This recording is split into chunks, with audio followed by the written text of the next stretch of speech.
Mi pa gremo naprej, gremo v dobro vago, ki takole po naslovu sodeč bi si človek zamislil, zakaj gre, mogoče gre za kakšno tehtanje ali kaj podobnega, pa ni nič v zvezi s tem.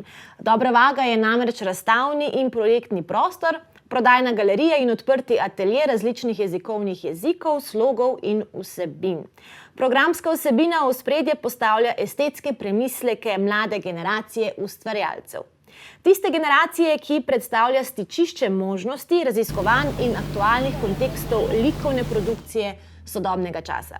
Poslanstvo nove umetniške iniciative je spodbujanje ustvarjalnosti, ki ne pristaja na ustaljeno definicijo, da je svet umetnosti odvisen samo od klasičnega umetniškega trga. O prostoru in njegovi vsebini bo Pija govorila z vodjo projektov Anjo Zver in obe prav lepo pozdravljam. Lep pozdrav. Poleg Anje Zver se nam je danes pridružila tukaj v Dobri vagi tudi Lara Mejač, ki je v Dobri vagi že od samega začetka in nas bo kasneje tudi malce popeljala po razstavah, ki se trenutno nahajajo tukaj v Dobri vagi. Kot vidite, imamo vago tudi tukaj še vedno prisotno. Če pa ne veste, kje točno se nahajamo, smo pravzaprav zelo blizu Ribje tržnice na glavni tržnici v istem nadstropju, se pravi eno nadstropje nižje od same tržnice, kjer lahko zraven Mesarskega mosta takoj vstopite v Dobro vago. Dobro jutro in lepo pozdravljeni. Torej za začetek mogoče nekaj osnov. Dobra vaga sodi pod Kino Šiška, čeprav je dislocirana. Kako sta povezana en in drug prostor? Dobra vaga je nastala v bistvu kot projekt Kina Šiška in je Kino Šiška takrat tudi ustanovil na pobudo takratne vodje programa vizualnih intermedijskih umetnosti Pjere Ravnikar, ki si je zamislila projekt. Občina je imela razpis zunaj za oddajo tega prostora, kjer bi ga lahko naselile različne vsebine, in tako je pač nastala ideja o tem, da se v prostor bivše Ribje tržnice naseli galerijski prostor, namenjen predvsem promociji, predstavitvam mladih lokalnih umetnikov.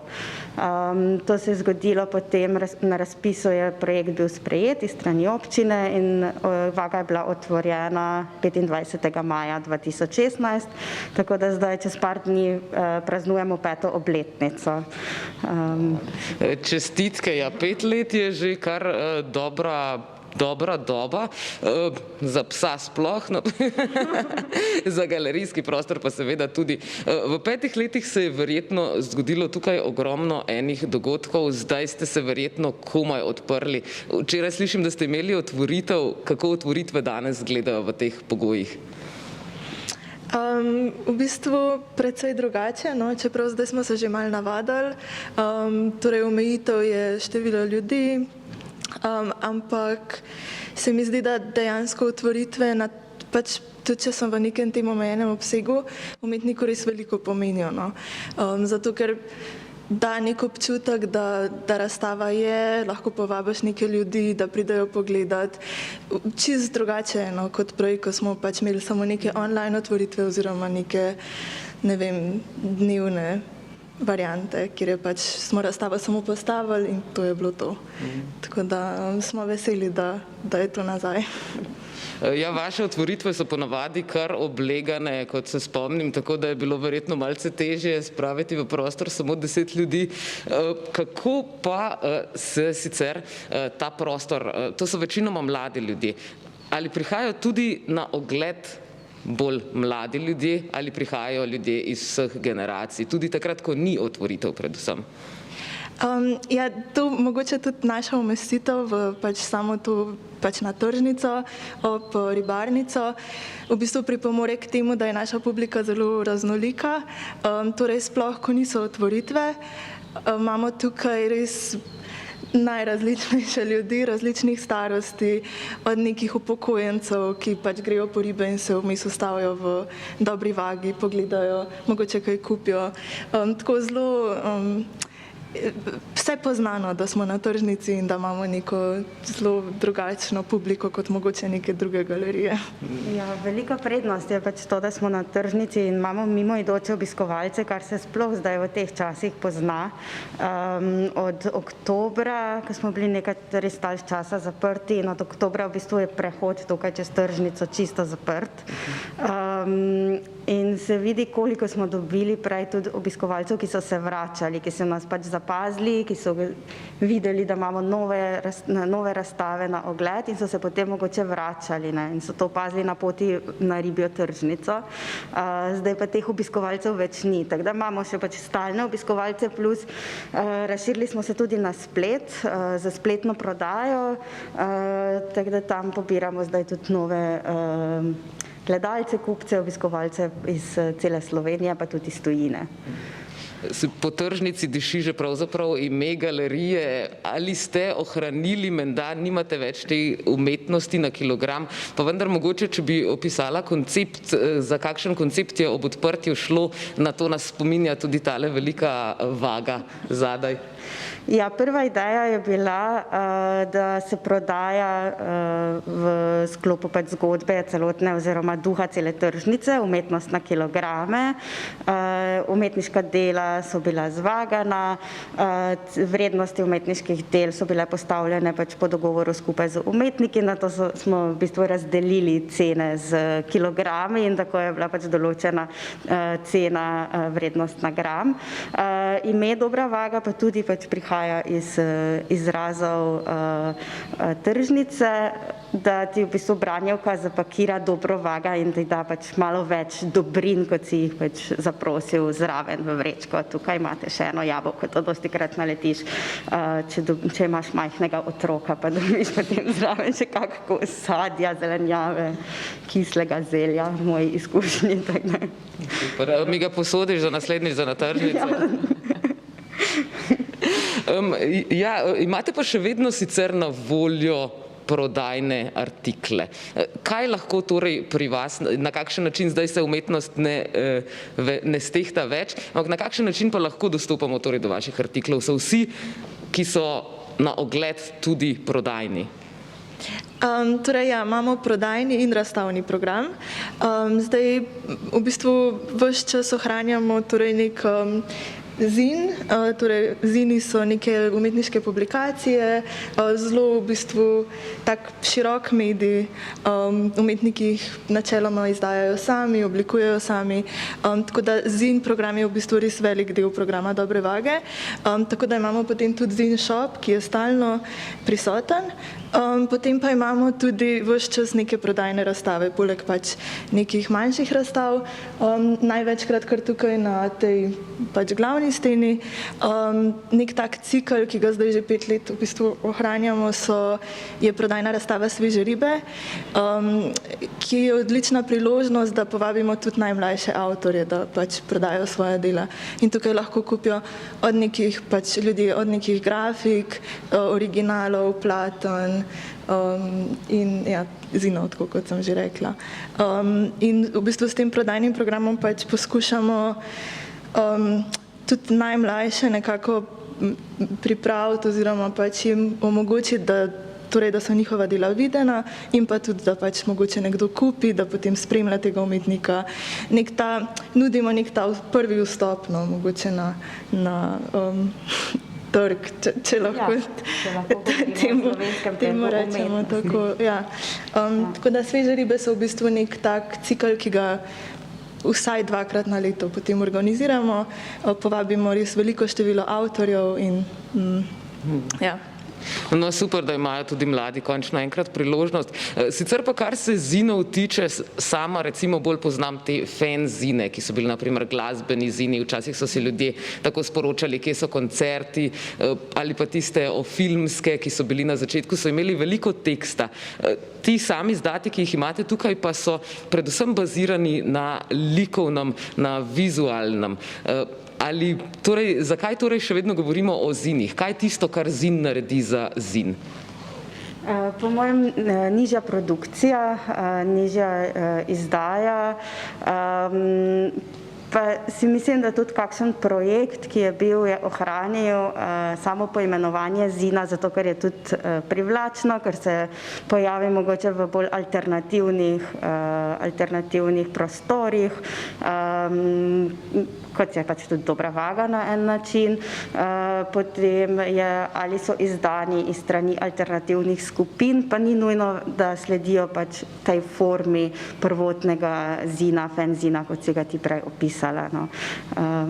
Tako da to bi rekla. Tudi pač umetniki imajo pri nas možnost tiskati zine in imamo nekaj zinov, ki so bili natisnjeni pri nas v našem, oziroma naprintani praktično, no, pri nas na našem prastarem fotokopircu. Tako da to. Ja, pa zadnje čase zine uporabljamo tudi precej kot neke obrazstavne kataloge, ki pač niso zares katalogi, če so manjše razstave in so zini v bistvu nek dodatek k razstavi, v bistvu neki teksti. To bomo videli pol tudi kasneje na Janjini razstavi, ko si bomo pogledali. No, pa le skočimo na hitro v oglase, da bomo lahko videli čim več razstav. 3 se trenutno tukaj dogajajo in če ostanete z nami, boste po oglasih lahko videli, za katere umetnike in za kakšne razstave tudi gre. Ček. Lepo pozdravljeni nazaj v Dobri vagi. Torej, odpravljamo se zdaj še na potep, da vidimo, katere vse prostore in razstave imamo zdaj tudi na voljo. In z mano sta še vedno Lara in Anja, da nam bosta to povedali. Zdaj se nahajamo v odprtem ateljeju, ki pa je odprt za koga? Trenutno je odprta za Ajdo Kandun specifično, mlado umetnico, ki se je prijavila tudi pač na razpis, preko katerega potem oddajamo in zbiramo umetnike, ki so se trenutno znašli brez delovnega prostora. To je prvi program, ki ga vodimo v Dobri vagi, tudi že vseh 5 let. Zanimivo glede tega prostora, mogoče da ga razširjamo v naslednjem mesecu v mednarodni program rezidenc, 2-mesečnih z 3, kjer smo vključeni 3 partnerji, Palestina, Slovaška in Slovenija, tako da boste za 2 meseca prišla sem 2 umetnika. Potem, povem mogoče še od naslednjih programih Dobre vage, če si bomo že pogledali sedaj še razstave, v bistvu v Dobri vagi imamo potem programe še, ki ga je Lara prej omenila, skupinskih razstav, ki so prodajne razstave, včasih tudi tematske razstave, sveže ribe.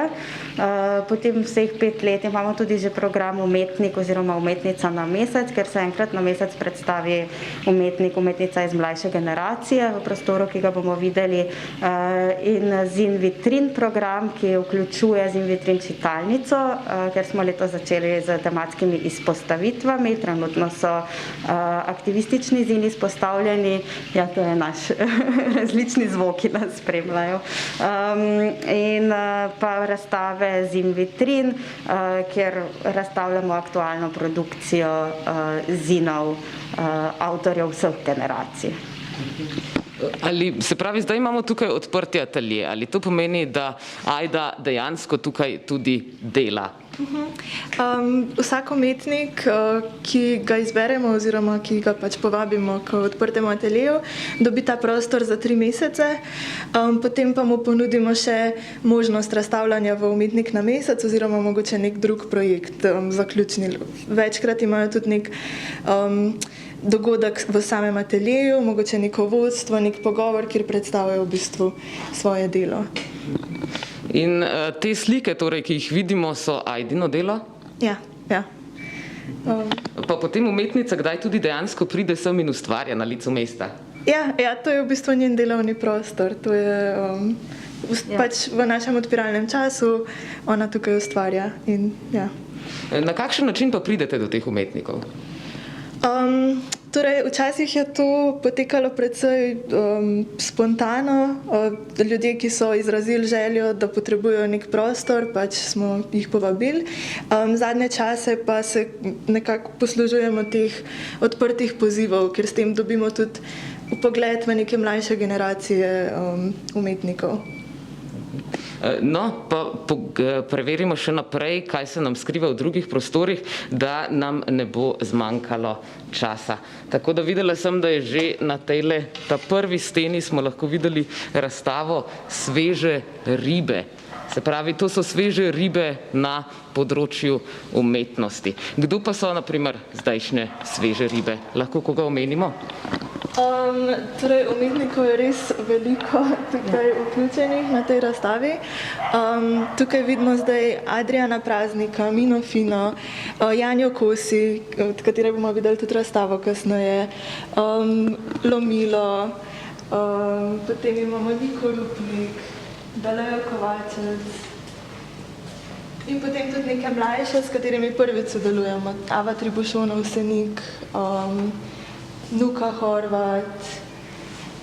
Tako da imamo res je širok nabor avtorjev ponavadi na svežih ribah. So to večinoma tudi študenti ALUO-ja? Zelo različno.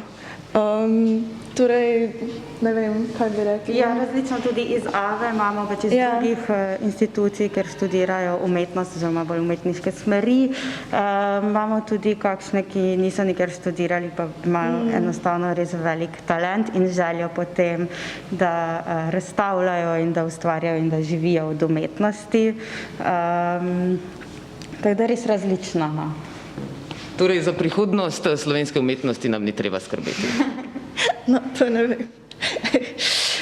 Ampak zdaj smo v bistvu tukaj pri prostoru Umetnik na mesec, Umetnica na mesec, tako da si lahko pogledamo Janjino razstavo, potem pa še Sarino, ki je pa pač v vitrinah. Da gremo lahko.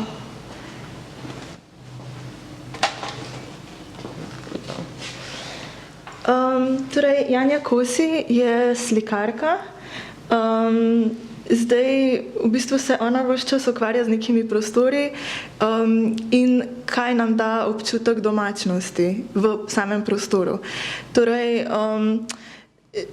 že par let se v bistvu ukvarja z IKEA. Sprva se je pač ukvarjala z IKEA-nim pohištvom, kot pohištvom, ki ga takoj prepoznamo in ki ustvari nek občutek udobja, torej domačnosti, kot sem rekla, hkrati pa res neke generičnosti. In prav v IKEA je potem našla neko to dvojnost. Zdaj, to razstavo smo sicer planirali že prej, tako da je to odprtje IKEA malo spontano padlo s to razstavo. Je pa potem Janja naknadno zato dodala še ljubljansko IKEA. Ona se je sprva torej ukvarjala bolj z notranjost, z interierjem, torej z samim pohištvom, kot sem že omenila, potem kasneje pa tudi samo podobo IKEA, ki je v vseh mestih v bistvu enaka, nam pa ustvari nek občutek, takoj neke asociacije, neke prepoznave. In je potem izdelala tudi pač nek zim, kot sem rekla, obrazstavni, kjer lahko z navodili, kako lahko sestaviš svojo ljubljansko IKEA. To je pa potem en del obrazstave. Jo mogoče še malce prelistaš, da vidimo, kako izgleda, torej, kako sestaviti ljubljansko IKEA? V bistvu je prav šla v to formo teh navodil, ki jih pač dobimo v IKEA in je potem to dodala zraven, zdaj, ko se je odprla še ljubljanska. Kje pa je dobila navdih, glede na to, da ljubljanske takrat še ni bilo in da ste razstavo dejansko planirali že pred odprtjem? Pač to, na začetku je bil planiran nek zin, ker ona je že prej izdelala nek zin na temo teh različnih IKEA. In potem dejansko, ko se je ta razstava, ker pač smo bili toliko časa zaprti, se je pač to se je ta otvoritev zamaknila in potem, ko je soopadlo z otvoritvijo ljubljanske IKEA, je potem samo še dodala nek ta zin in ta navodila. Ja. Odlično. No, sama še nisem imela tega privilegija oditi v ljubljansko IKEA, ampak mislim, da mi tudi tale razstava povsem ustreza. Poglejmo pa še tretji razstavni prostor, ki ga imate tukaj, ki pa se nahaja v vitrinah. Torej zdaj, zanimivo, mogoče samo da stopimo z druge strani, lahko vidimo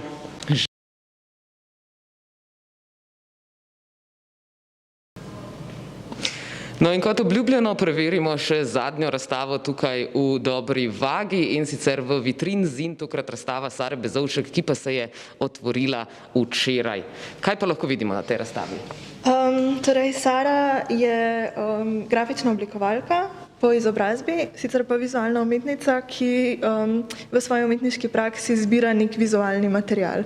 Nanj naleti med brskanjem po internetu oziroma med gledanjem filmov in televizijskih serij in potem ves ta vizualni material združuje v neke kolaže in ustvarja neko lastno narativo.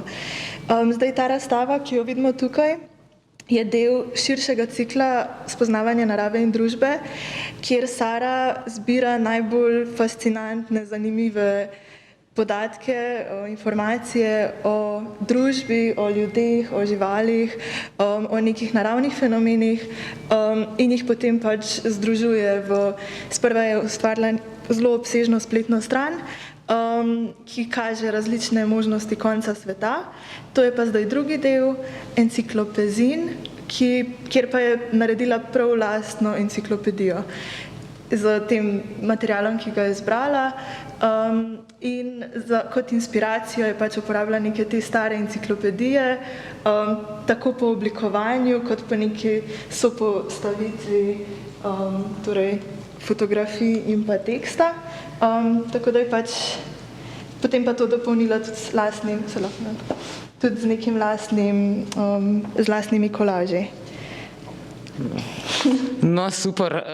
Vsekakor gledalci vabljeni, da tudi sami pridete in prelistate kak zin, morebiti kakega tudi kupite ali pa seveda tudi kakšno grafiko. Za danes pa se bomo iz Dobre vage poslovili. Anja in Lara, najlepša hvala za današnje vodstvo. Verjamem pa tudi, da se kaj kmalu vidimo tudi še na kakšni otvoritvi. Hvala vam za obisk. Ja, hvala. Zdaj pa iz Dobre vage nazaj k Maši v studio Figovec. Hvala,